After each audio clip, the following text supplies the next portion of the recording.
జగన్మోహన్ రెడ్డి గారి కార్ కింద ఒకటి పడి చచ్చిపోయాడు. మొన్న ఆర్సీబీ స్టాంపేడ్ చూసినప్పుడు, మొన్న పుష్ప స్టాంపేడ్ చూసినప్పుడు నాకు ఒక కోడ్ గుర్తొచ్చింది. People with low IQ often worship celebrities and politicians. Life లో ఏదైనా చేయండి, కానీ మనిషిని దేవుడు మాత్రం చేయకండి. ఒక ఫ్యాన్ గా, ఒక పొలిటికల్ పార్టీ మనిషిగా నీకు ఐడెంటిటీ దొరుకుతుంది అంటే అంతకన్నా దరిద్రం ఇంకోటి ఏం లేదు. అరే వీడు వైసీపీ రా, అరే వీడు టీడీపీ రా, అరే వీడు ఎన్టీఆర్ ఫ్యాన్ రా, వీడు మెగా ఫ్యాన్ రా. ఈ ఐడెంటిటీ ఒక ఫ్యాన్ గా నీకు ఐడెంటిటీ దొరుకుతుంది అంటే అసలు వర్స్ట్ థింగ్. వేరే కంట్రీస్ లో ఏ సెలబ్రిటీ అయినా దే ఆర్ జస్ట్ యాక్టర్స్, అంటే మూవీలో వాళ్ళు యాక్ట్ చేస్తారు అంతే. కానీ మన దగ్గర మాత్రమే వాళ్ళు యాక్టర్స్ కాదు, హీరోస్, గాడ్స్. ఏ పొలిటీషియన్ కి, ఏ హీరోకి కూడా నువ్వు ఒకటి ఉన్నావు అని వాళ్ళకి అసలు తెలియదు. అసలు నువ్వు వాళ్ళకి ఎగ్జిస్టే కావు. ప్రతి 5 years కి ఎలక్షన్స్ వస్తాయి, ప్రతి ఇయర్ ఐపీఎల్ జరుగుతుంది, ప్రతి ఇయర్ మూవీస్ రిలీజ్ అవుతాయి. బట్ వీటి వల్ల లైఫ్ లో మనకి ఎలాంటి మేజర్ చేంజెస్ రావు.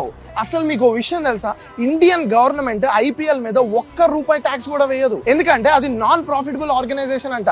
ట్యాక్స్ లని మీ దగ్గర నుంచి దొబ్బుద్ది. కానీ నువ్వేమో నీ టైం, నీ కెరీర్, ఆఖరికి నీ ప్రాణం కూడా వాళ్ళందరికీ దారపోస్తున్నావు. ఆర్సీబీ పరేడ్ అప్పుడు 5 లక్షల మంది పీపుల్ గ్యాదర్ అయ్యారు. ఇదే 5 లక్షల మంది ఒక పూర్ ఇన్ఫ్రాస్ట్రక్చర్ కి, లేకపోతే డెవలప్మెంట్ జరగట్లేదు అని వీటికి గ్యాదర్ అయ్యి ఉంటే ఇండియా నెక్స్ట్ లెవెల్లో ఉండేది. మీ ఎఫర్ట్స్ ని రైట్ థింగ్స్ మీద పెట్టండి, రైట్ థింగ్స్ మీద ఇన్వెస్ట్ చేయండి. ఏ హీరో సినిమా పోయినా, ఏ పొలిటీషియన్ ఓడిపోయినా, ఏ క్రికెటర్ మ్యాచ్ లో సెంచరీ కొట్టకపోయినా వాళ్ళకి జరిగే నష్టం ఏమీ లేదు. కానీ నువ్వే పోతే నీ ఫ్యామిలీ పోతుంది. ఆలోచించు.